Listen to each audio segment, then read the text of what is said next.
자, 다음 이제 우리 요약 강의고요. 162페이지 이제 두 번째 등식입니다. 앞에 나왔던 게 좀 어려웠죠? 양도 차익 구하는 거. 자, 두 번째 등식은 양도 차익에서 오랫동안 보유한 자를 특별하게 우대해 줄게. 그래서 장기보유 특별공제가 있고요. 장기보유 특별공제를 바꿔놓으면 양도 소득금액이라고 합니다. 그래서 두 번째 등식은 우리가 양도 소득금액을 구하는 등식으로 나와 있고요. 자, 양도 소득금액을 구하려면은 장기보유 특별공제를 받아야 되는데 장기보유 특별공제는 조건이 있어요. 첫째, 등기가 돼야 돼요. 팔 때 토지, 건물, 조합원, 입주권 세 가지 한해서만 장기보유 특별공제가 됩니다. 그리고 이 조합원은요, 원조합원만 말해요. 승계조합원은 대상이 안 돼요. 그래서 원조합원일 거 이렇게 나와 있고요. 토지, 건물만 해당되고 그 다음에 나머지는 대상이 아닙니다. 그리고 올해부터 달라진 제도는 이 토지에는 비사업용 토지도 허용됐어요. 그래서 비사업용 토지는 작년 2015년까지는 비사업용 토지는 장기보유 특별공제 배제 그랬는데 올해부터는 오히려 장기보유 특별공제가 허용된다 이렇게 나와 있습니다. 그리고 장기보유 특별공제는요 3년 이상 보유해야지만 장기 보유자라고 합니다. 그리고 대상물은 양도자산별로 공제가 돼요. 양도자산별이라는 거는 파는 횟수와 관계없이 10번이든 20번이든 다 해주겠다. 근데 5번을 팔더라도 해당 요건을 안 갖추면 한 번도 안 해주는 게 특징이에요. 그러면 1세대 1주택과 2주택, 3주택을 차등해서 하는데 요 1세대는 거주자만 됩니다. 우리 비거주자는요 1세대 성립이 안 돼요. 비거주자는 요 밑에로 오기 때문에 거주자인 1세대만 되고 1주택자, 여기서 1주택자는 과세가 되는 1주택자입니다. 비과세자는 장기보유 특별공제 받을 필요 없죠. 처음부터 세금이 없습니다. 과세되는 1세대 1주택인데 대표적으로 말하면 고가주택을 말하는 거예요. 고가주택은 5년, 10년 있어도 과세가 되기 때문에 1세대 1주택인 고가주택을 좀 우대해 주려고 하는데 고가주택인 1세대 1주택자는요 연간 8%씩 해줘요. 그러면 1년 단위로 8%씩 올려주기 때문에 3년째 그러면 24%가 되고요. 10년째 그러면 80%가 됩니다. 이렇게 연 단위로 공제율을 높여주겠다 이 뜻이에요. 그러면 중간치는요 다 계산하면 되고요. 그냥 3년에서 10년치까지만 알면 되는데 처음과 끝만 잘 받으시면 돼요. 자, 그 다음에 이제 2주택, 3주택자는 연 3%씩인데 처음은요 9%가 아니라 10% 출발해요. 뭐 3, 4번고 9%가 돼야 되는데 반올림 시켜가지고 10%. 그래서 장기보유 특별공제는 한 자릿수는 없고요. 두 자릿수부터 들어갑니다. 10%부터 매년 3%씩 올려서 12%, 15%, 18%에서 최대 80%까지 가능한데 토지, 건물, 2주택, 3주택, 비거주자에 한해서는 10에서 30%까지 해주고 1세대 1주택 소유자에 대해서는요 3년에서 10년간 연 8%씩 우대 혜택을 줍니다. 그리고 장기보유 특별공제 배제 그러면 두 가지가 있는데 미등기 자산은 장기보유 특별공제 없어요. 또 하나는 국외 자산을 양도할 때는 장기보유 특별공제가 배제되기 때문에 두 가지는 장기보유 특별공제 대상이 아니다 이렇게 생각하면 됩니다. 자, 우리 교재 162페이지에 보면 양갈로 1번 의의가 나오는데 의의를 보면 부동산의 장기 보유를 상대적으로 우대해요. 부동산 투기를 통한 불로소득을 근절하고 보유기간 동안의 명목 소득에 대한 세부담의 경감과 과중한 세부담으로 인한 부동산 시장의 동결 효과를 방지하기 위해 적용하는 공제이다. 한마디로 말하면 세금이 너무 많이 부과되면 사람들이 거래를 안 하려고 그래요. 그러니까 세부담을 완화해서 세금을 줄여줄 테니까 좀 거래를 많이 나서라 이 뜻이에요. 그래서 부동산 거래 활성화해야죠. 자, 1번 의의는요. 의의도 가끔 시험에 나오기 때문에 취지도 알아야 됩니다. 두 번째 적용 대상. 장기보유 특별공제는 등기된 세 가지. 토지, 건물, 조합원, 입주권 가로 열고 조합원으로부터 취득한 것은 제외한다. 가로 닫고 그 가로 열고 가로 닫고 때문에 원조합원만 되는 거고요. 승계조합원은 제외합니다. 보유기간이 3년 이상인 것에 대해 적용한다. 3년이 안 되면 장기보유 특별공제가 안 돼요. 자, 공제액, 공제액은요, 양도 차익의 공제율을 적용합니다. 자, 다음 페이지 보면, 163페이지 보면, 보유기간에 따라 공제율이 나오는데, 과세대는 1세대 1주택, 과세대는 1세대 1주택 중에 대표적인 게 고가주택이고요. 1세대는 거주자를 암시한 겁니다. 자, 그러면 최저 8%씩 해주는데, 24에서 80%까지다 이렇게 생각하면 돼요. 그리고 이제 1세대 1주택이 아닌 자산, 토지, 건물, 2주택, 3주택 또는 비거주자는요. 연 3%씩 최저 10%에서 최고 30%까지 공제입니다. 연 3%씩 올라간다. 처음만 9%가 아니라 10%다 이렇게 생각하면 돼요. 단지 주의할 말은요. 그 숫자 앞에 잘 보십시오. 뭐라고 나오냐. 양도 차익이라고 나옵니다. 양도 차익의 일정률을 공제하는 거지 나중에 양도가액이나 취득가액이 아니다 이 뜻이에요. 양도 차익의 일정률을 공제한다. 자, 4번. 장기부의 특별공제 배제는요, 미등기 자산. 미등기 자산 토지 건물은 장기부 특별공제 안 해주겠다. 국외 자산을 양도해도 안 해준다. 3년 미만 보유한 것도 장기부 특별공제 배제입니다. 3년 이상부터 허용돼요. 그리고 체크해보면 비사업용 토지 양도 시 장기부의 특별공제 허용한다. 올해부터는 비사업용 토지도 장기부의 특별공제를 허용됐기 때문에 앞으로 비사업용 토지는 장기부의 특별공제 배제 그러면 안 돼요. 올해 달라진 제도입니다. 자, 개정 이유를 보면 물가 상승 등에 따른 납세자의 세부담을 경감하기 위하여 거주자가 비사업용 토지를 양도하는 경우에도 양도소득에 대한 과세 시 장기부의 특별공제를 받을 수 있도록 함. 그래서 2016년부터 개정됐기 때문에 앞으로 장기부의 특별공제는 비사업용 토지가 포함된다. 이렇게 생각하면 돼요. 자, 오른쪽 양갈로 5번. 동일 연도에 토지와 건물을 수에 양도한 경우 장기부의 특별공제. 동일 연도에 장기부의 특별공제 대상이 되는 자산을 수에 양도한 경우에도 공제 요건에 해당할 경우는 자산별로 각각 공제한다. 이렇게 나와 있습니다. 그래서 이 자산별 공제는요, 파는 횟수와 관계없이 10번이든 20번이든 해당 요건을 갖추면 계속 해주겠다 이 뜻이에요. 자, 그러면 장기부의 특별공제 이렇게 해서 우리 배제 사유가 2개 있고요. 그 다음에 보유기간을 계산하면 이렇게 나와 있습니다. 일반적인 경우는요, 이 3년 보유를 어떻게 따지냐, 그냥 취득일로부터 양도일까지 따져서 3년 이상 보유했으면 장기부의 특별공제 해주고 3년은 보유 안 됐으면 안 해주겠다 이 뜻이에요. 자, 그런데 우리 상속받았을 때는 어떻게 할 거냐, 상속에는 2가지가 있는데요. 일반 상속이 있어요. 그럼 일반 상속은 그냥 상속 개시일로부터 양도일까지 따져서 상속인이 몇 년 보유했느냐 이거 따지면 돼요. 근데 상속 중에서 가업상속이 있습니다. 가업상속은 회사를 물려받은 거예요. 그럴 때는 피상속인이 취득한 날부터 상속인이 양도한 날까지 한다 나와 있어요. 요거하고 요거의 차이점은 일반 상속은 돌아가신 날부터 상속인이 판 날까지만 따지고요. 가업상속일 때는 피상속인이 취득한 날부터 기산한다는 게 특징이에요. 자, 그 다음에 증여. 증여는요, 일반적인 증여는 증여 받은 날부터 수종자가 양도한 날까지 하고요.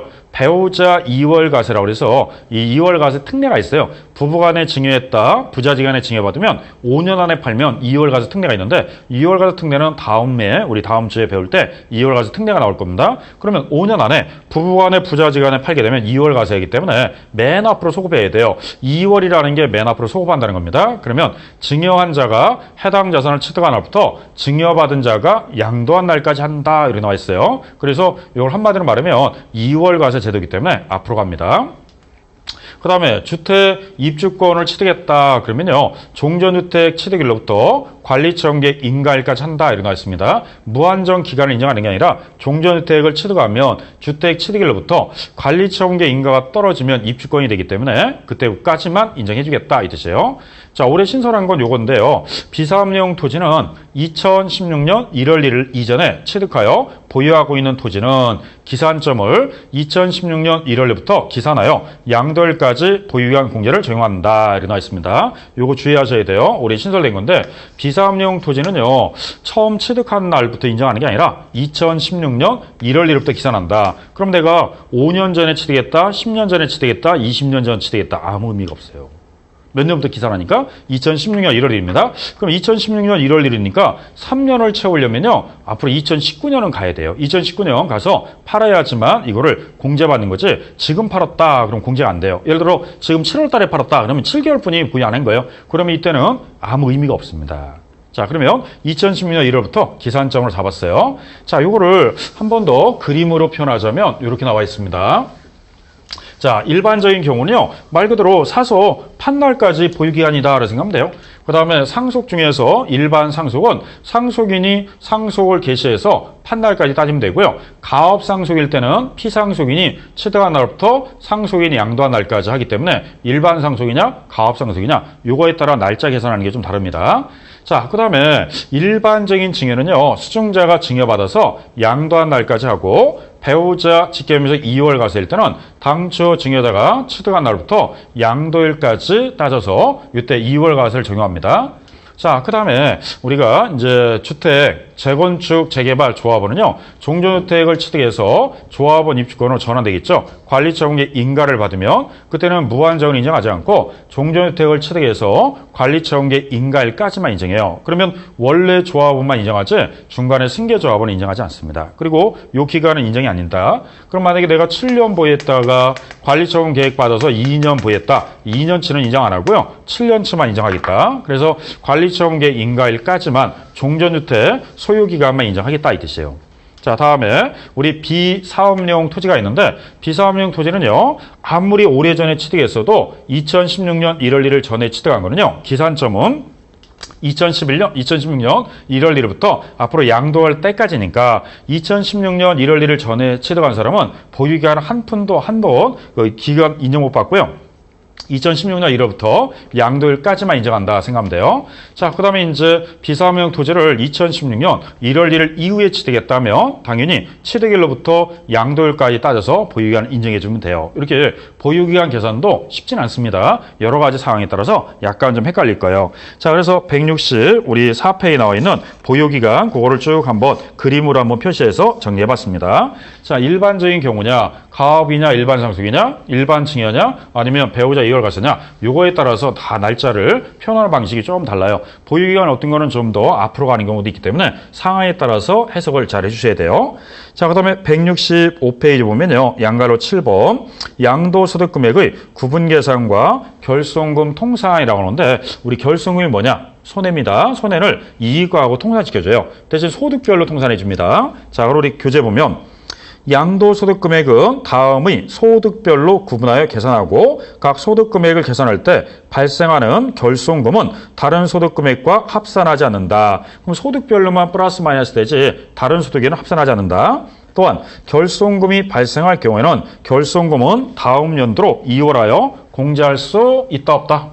없다랍니다. 해당 연도에 종결되는 거지 다음 연도로 이월하지는 않는다 이 뜻이에요. 자, 예를 들어서 소득별은 세 가지로 나누는데요. 1번 토, 건부, 기타 자산, 양도소득금액. 2번은 주식 및 출자 지분 양도소득금액. 세 번째는 파생상품이라고 해서요. 1, 2, 3번을 소득별로 구분하고 1번은 1번끼리 플러스 마이너스, 2번은 2번끼리 플러스 마이너스고 3번은 3번끼리 플러스 마이너스 돼요. 단 1, 2, 3번은 통산할 수 없어요.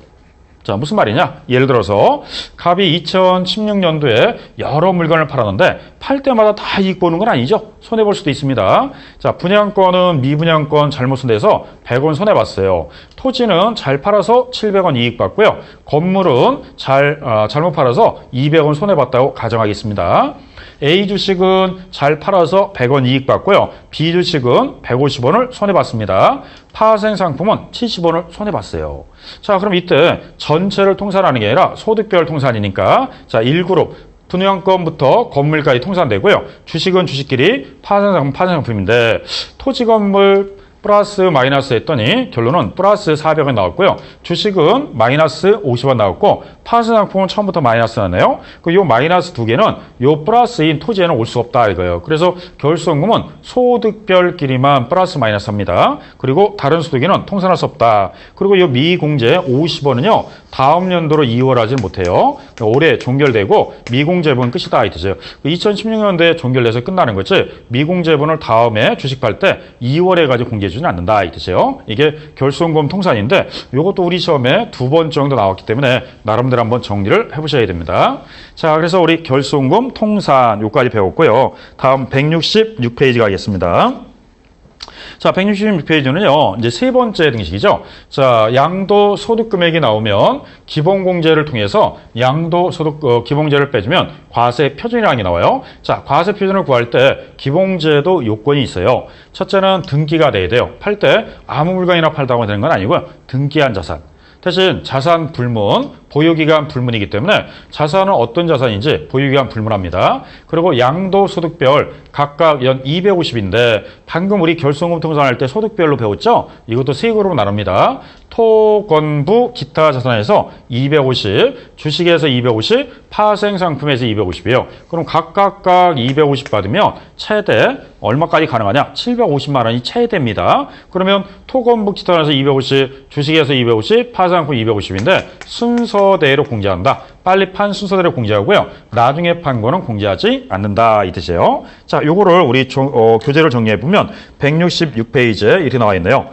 자, 거주자의 양도소득에 대한 과세 표준은 종합소득 및 퇴직소득에 대한 과세 표준과 구분하여 계산하며, 전에 우리 지난주에 배울 때 종합, 퇴직, 양도소득은 서로 성격이 다르기 때문에 따로따로예요. 그리고 퇴직과 양도소득은 우발적인 소득이니까 종합소득이 합산하지 않는다. 구분해서 과세한다. 이렇게 나와 있습니다. 양도소득 과세표는 양도소득 금액에서 기본공제를 한 금액으로 한다. 이렇게 나와 있고요. 양가로 1번.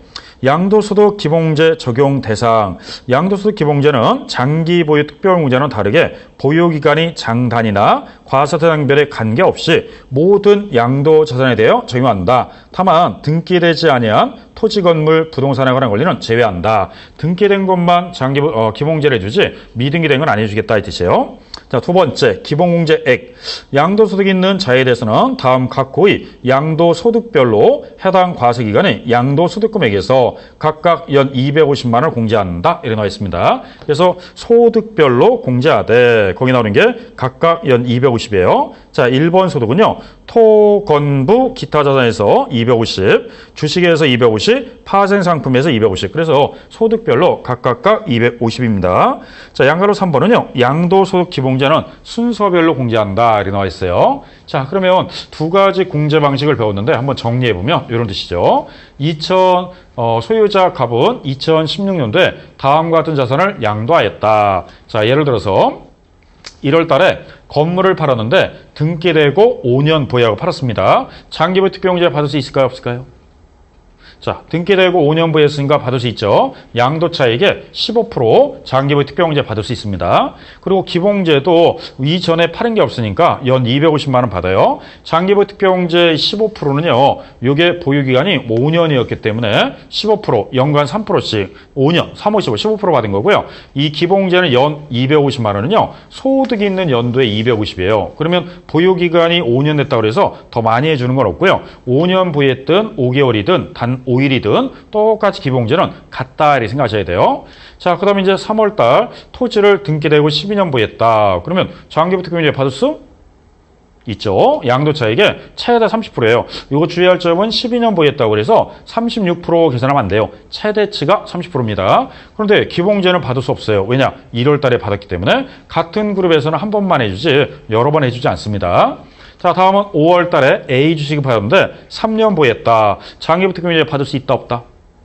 없죠. 왜냐면 주식은 대상이 아닙니다. 토지, 건물, 조합원 입주권 외에는 대상이 아니다. 그 기본공제는 따로 250 받죠. 주식이라고 해서 따로 250 있습니다. 왜? 그 전에 주식 판 게 없으니까. 자, 그 다음에 9월 달에 고가주택을 팔았는데 등기되고 20년 보유한 1세대 1주택. 1세대 1주택인데 등기되고 20년 부양 고가주택은 과세가 되기 때문에 최대 양도차익의 80%까지 가능하죠. 기본공제는 받을 수 없습니다. 장기보유 특별공제는요. 자산별 공제라고 해서 앞으로 팔 때마다 판단해서 여러 번이라도 공제하겠다 이런 뜻이고요. 기본공제는 소득별로 공제하기 때문에 이 소득별로 한 번씩만 기본공제 해주겠다 이 뜻입니다. 그래서 장기보유 특별공제, 양도소득 기본공제 이 두 가지 공제를 배웠는데 이 두 가지를 빼면 과세 표준이라는 게 나와요. 그래서 이 등식은 과세 표준까지 내는 건데 우리 과세 표준은 앞에 나왔던 등식을 이용해서 과세 표준을 구한 겁니다. 자, 이렇게 해서 우리가 167페이지까지 해서 과세 표준까지 구하는 등식까지 했는데 제일 어려운 게 5절이었어요. 5절이요. 오늘 거의 대부분 5절을 배웠는데 제일 어려운 파트 중에 하나입니다. 그리고 우리 앞에 나오는 양도 차익 구하는 거, 그다음에 양도 소득 금액 구하는 거, 지금 나오는 과세 표준 만만치 않아요. 이게 참 어려운 파트인데 여기까지가 거의 두세 문제 나옵니다. 그래서 가장 여러분들이 공부를 많이 해줘야 될 단원 중에 하나요. 잠시 쉬었다가 이제 요거 가지고 문제를 풀어가지고 정리하고 마무리하도록 하겠습니다. 잠시 쉬었다 합니다.